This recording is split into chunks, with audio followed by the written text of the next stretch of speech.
Is और EVS teacher शिखा।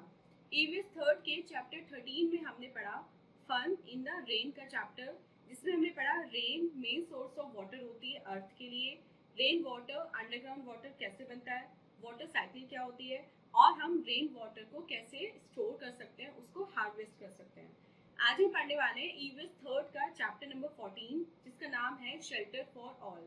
तो जैसे कि ऑब्वियसली आपको अब तक पता चल गया है कि इस चैप्टर में हम पढ़ने वाले हैं डिफरेंट शेल्टर्स के बारे में, एनिमल का शेल्टर, बर्ड का शेल्टर या फिर ह्यूमन शेल्टर के बारे में। तो चलिए अपना आज का चैप्टर स्टार्ट करते हैं। So this is our today's chapter and this is the name of the chapter, shelter for all. Akriti noticed houses of different shapes and sizes while traveling in her car. They were big, small, single-storied, or very tall buildings. Her mother explained that houses provide shelter to all. They protect us from adverse weather conditions, wild animals, and intruders. So आकृति एक बार अपनी family के साथ car से कहीं जा रही होती है और जब वो कार की विंडो से बाहर देखती है तो देखती है कि बहुत सारे घर हैं, कोई छोटा है, कोई बड़ा है, कोई सिंगल स्टोरी है, कोई डबल स्टोरी है। तो वो अपनी मदर से पूछती है कि मतलब क्या रीज़न है कि सारे जो घर हैं वो एक से नहीं है, अलग अलग वैरायटी के घर क्यों हैं। तो उसकी मदर उसको बताती है कि हाउसेस डिफरेंट शेप्स और साइजेस के होते हैं, लेकिन हाउस हमारे लिए बहुत इंपॉर्टेंट होता है क्योंकि वो हमें शेल्टर देता है, हमें रहने की जगह देता है। वो हमें वेदर कंडीशंस, जो ख़राब वेदर कंडीशंस है जैसे कि रेन होती है या तूफान हो गया, उससे हमें प्रोटेक्ट करती है, वाइल्ड एनिमल से प्रोटेक्ट करती है, और जो थीव्स होते हैं, जो इंट्रूडर्स होते हैं, उनसे प्रोटेक्ट करता है। सो हाउस हमारी बेसिक नेसेसिटी है और इस चैप्टर में हम पढ़ेंगे डिफरेंट टाइप्स ऑफ हाउसेस के बारे में। But before starting the chapter we will solve the tune up section. और देखते हैं ट्यूनअप सेक्शन में हमें क्या करना है। Write to different between the two houses, इन दो हाउसेस के बीच में, लाइक दिस इज अ हट और ये है आपका एक पक्का हाउस, दिस इज कच्चा हाउस एंड दिस इज पक्का हाउस। अब इन दोनों के बीच में आपको कुछ डिफरेंसेस यहाँ पे लिखने हैं। फर्स्ट टॉपिक देखते हैं अपना, different types of houses. The type of house in which one lives depends on these factor. कोई भी पर्सन जब किसी घर में रहता है तो उसमें घर के रहने के डिफरेंट रीजंस होते हैं, जैसे क्लाइमेट ऑफ द प्लेस, उस प्लेस का क्लाइमेट क्या है, वो वैसे घर बनाएगा जैसे उस प्लेस का क्लाइमेट होगा।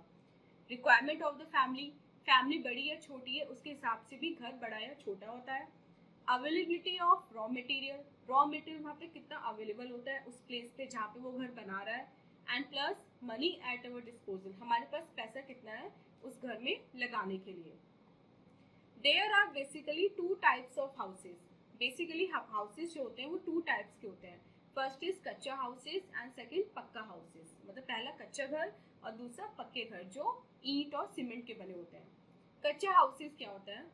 सम people in villages live in kachcha houses.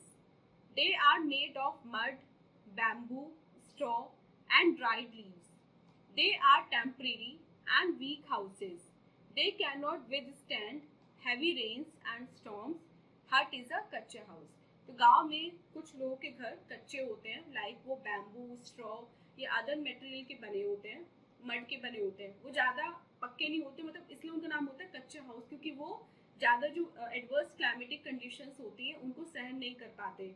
Like अगर तेज तूफान आता है तो वो उड़ सकते हैं, या तेज बारिश के कंडीशन में वो गिर सकते हैं, तो ये कच्चे होते हैं और बारिश या तूफान पे बह सकते हैं, उड़ सकते हैं, इसलिए इनका नाम रहता है कच्चा हाउस। और एक हमारे एग्जाम्पल क्या है कच्चा हाउस का? हट, झोपड़ी, ये हमारे कच्चा हाउस का सबसे बड़ा एग्जाम्पल है। सेकेंड इज पक्का हाउसेस। पक्का हाउसेस वो होते हैं जो टाउन्स में, सिटीज में होते हैं, और ये किस मटेरियल के बने होते हैं ये हम आगे पढ़ेंगे।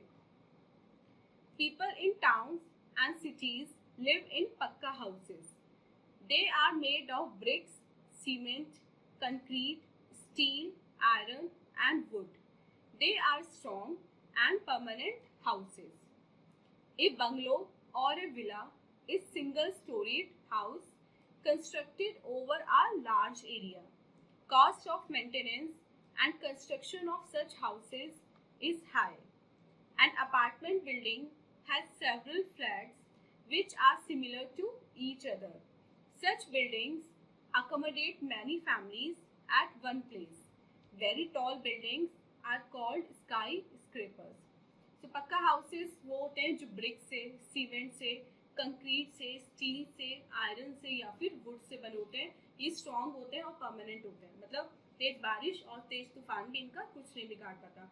पक्का हाउसेस से कुछ एग्जाम्पल है, जैसे कि बंगलो. जो बंगला होता है वो सिंगल स्टोरीड होता है और वो बहुत बड़े एरिया में बनाया जाता है. और इसमें जो कॉस्ट होती है कंस्ट्रक्शन की वो भी बहुत महंगी होती है. मतलब बहुत ज़्यादा पैसे चाहिए होते हैं बंगले को बनाने के लिए.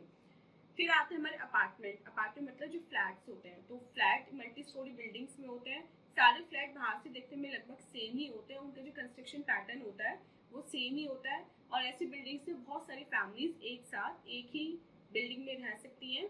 और जो बहुत ज़्यादा ऊंची बिल्डिंग्स होती है उनको हम बोलते हैं स्काई स्क्रैपर्स. मतलब ऐसा लगता है कि वो स्काई को छू रही है, आकाश को ही छू देगी, इतनी ऊंची होती हैं. उनको हम बोलते हैं sky scrapers. Houses with a difference. अब ये तो वो हाउसेज से जो हम आसपास अपने देखते हैं. कुछ ऐसे हाउसेज होते हैं जो हमें स्पेशल प्लेसेस पे देखने को मिलते हैं. वो कौन से होते हैं? We can see different types of houses at different places. Here are some of them. Stilt houses. Places that receive heavy rainfall have houses built on wooden stilts or pillars. This helps to keep away water from entering the houses. There is a ladder to enter the house. These houses have slanting roofs. They can be seen in Assam and Meghalaya. Stilt houses होते हैं जिन places में बहुत ज़्यादा बारिश होती है. मतलब जो पूरे साल जहाँ बारिश ही रहती है और पानी भरा रहता है वहाँ पे लोग स्टिल्ट हाउसेस बनाते हैं. ये हाउसेस बने होते हैं लेडर पे सीढ़ी चढ़ के, तब ये हाउस जो उनका लॉबी होता है ये शुरू होता है. ये मोस्टली वुडन के या स्ट्रॉ के बने होते हैं. और कहाँ पे आपको मोस्टली देखने को मिलेंगे? ये आपको आसाम और मेघालय में देखने को मिलेंगे. क्योंकि अगर वो हाउसेस ग्राउंड पे बने होंगे तो वो डूब जाएंगे बारिश में. तो उनको थोड़ा ऊंचाई पे लेडर सीढ़ी की हेल्प से उस पर चढ़ते हैं. घर में जाने के लिए या बाहर आने के लिए सीढ़ियाँ यूज होती हैं. सीढ़ियाँ भी हमारी किसकी बनी होती है? वुडन की बनी होती है. तो ऊंचाई पे बनाने का रीज़न ये होता है जिससे जो इंसेक्ट्स हैं वो घर में ना आ पाए, स्नेक्स वगैरह ना आ पाए घर में बारिश के साथ. प्लस वो जो लोग हैं उनका सामान जो है वो भी बारिश से बच सके. Second is igloos. एस्किमोस और इनुइट्स build houses of blocks of snow in very cold areas. They are dome-shaped with thick walls and a small hole in the room for ventilation. The small door with a tunnel in front keeps the igloo warmer than outside. Second is Eskimo या Inuits जो होते हैं वो बहुत ज़्यादा ठंडी जगह पर रहने के लिए बर्फ़ के घर बनाते हैं जिनको हम बोलते हैं इग्लू. ये डोम शेप के होते हैं, ऐसे गुंबद शेप के होते हैं. इनमें मोटी वॉल होती है. वॉल वगैरह सब कुछ जो होता है वो सिर्फ बर्फ़ का बना होता है. और छोटा सा इनका ये होल देते हैं, रास्ता देते हैं उस घर में घुसने के लिए.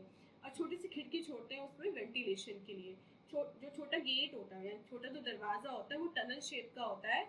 और इसको बहुत नीचाई पे बनाया जाता है क्योंकि जो बर्फ़ है वो वैसे जो उसका बेसिक नेचर होता है वो गर्म होता है. लाइक बर्फ़ हमें छूने में ठंडी लगती है, आइस छूने में ठंडा लगता है, लेकिन बेसिकली वो गर्म होता है. तो जब वो डोम शेप का बनाते हैं उसमें वेंटिलेशन क्रिएट की जाती है और उसमें छोटी सी टनल छोड़ी जाती है एज अ गेट. तो वो वेंटिलेशन मिल के क्या करते हैं उस हाउस को गर्म रखते हैं और उसमें एस्किमोस आराम से रह सकते हैं. Third is house boats.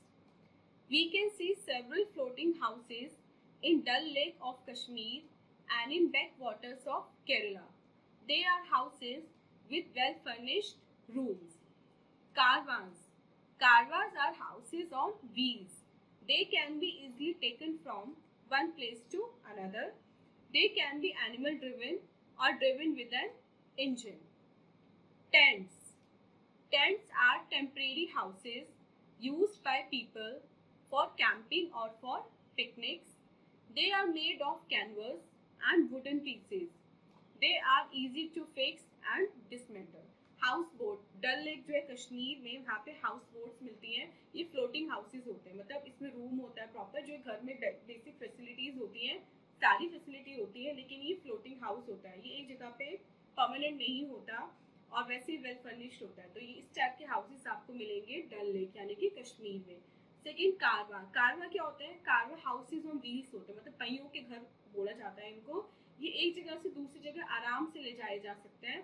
कुछ पीपल या लोग ऐसे होते हैं जिनको ट्रैवलिंग का बहुत ज़्यादा शौक होता है, तो वो क्या करते हैं, वो कारवा में ही रहते हैं, अपनी रात अपने दिन उसमें बिताते हैं और एक जगह से दूसरे प्लेस पे आराम से ट्रैवलिंग करते हैं। कारवा एनिमल ड्रिवन भी होते हैं, मतलब कुछ कारवा जो है वो ऊंट या खच्चर खींचते हैं उनको, या फिर बुलक कार्ट वगैरह, या फिर अब इंजन ड्रिवन भी होते हैं। अब ये इनमें इंजन लगे आते हैं। Third is tent. Tent mostly कौन लोग यूज करते हैं? जैसे सोल्जर्स यूज करते हैं, या जो कैंपिंग के लिए जाते हैं वो लोग टेंट्स का यूज करते हैं।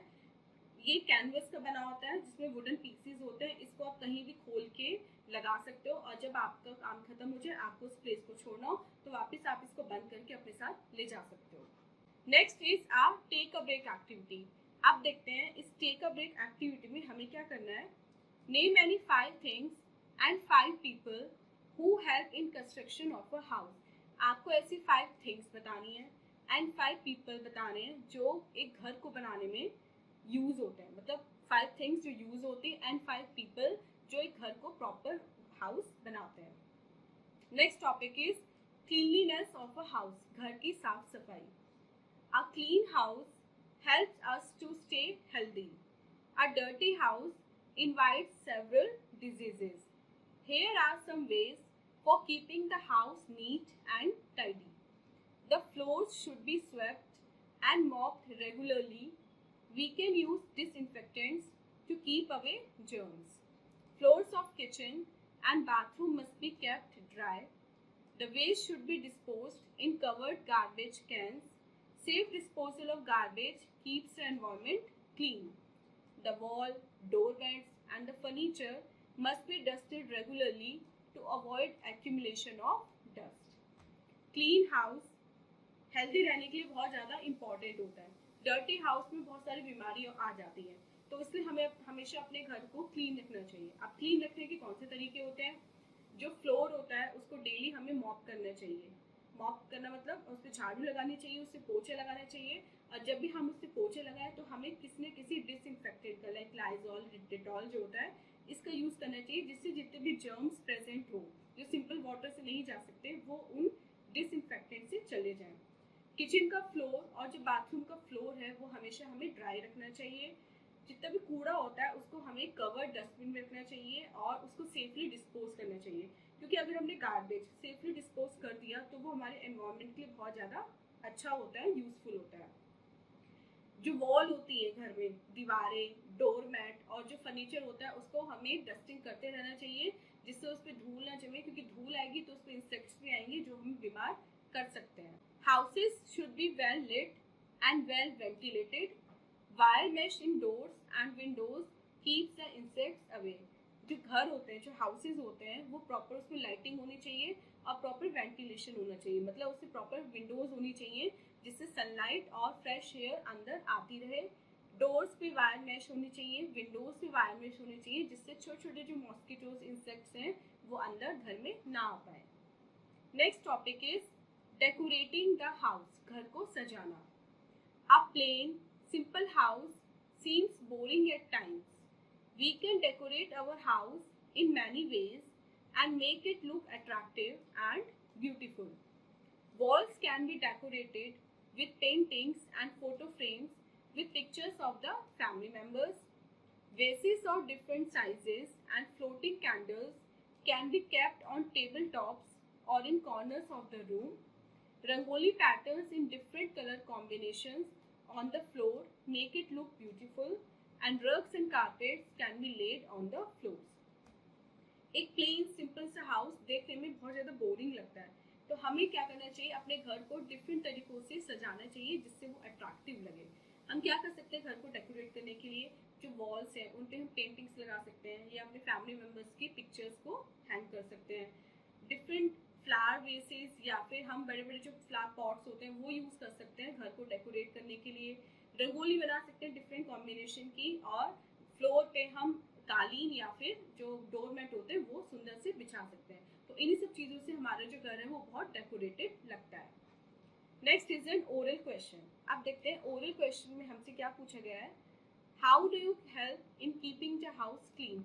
आप घर को साफ रखने में कैसे हेल्प करते हैं ये आपको बताना है। So students, this was your explanation part. I hope आपको चैप्टर की एक्सप्लेनेशन अच्छे से समझ में आ गई होगी और आपको डिफरेंट टाइप्स ऑफ हाउसेस, उसको क्लीन कैसे रखना है, उसको डेकोरेट कैसे करना है, ये भी अच्छे से समझ में आ गया होगा। अब चलते हैं अपने एक्सरसाइज पार्ट की तरफ और देखते हैं एक्सरसाइज में हमें क्या करना है। First question, tick the correct option. Correct option पे हमें टिक करना है। First, we should have doors and windows. हमारे घर में कितने डोर्स और विंडोज होने चाहिए? बहुत ज्यादा या बहुत ही कम? Many. Second, furniture must be dusted. Furniture को डस्ट करते रहना चाहिए रेगुलरली।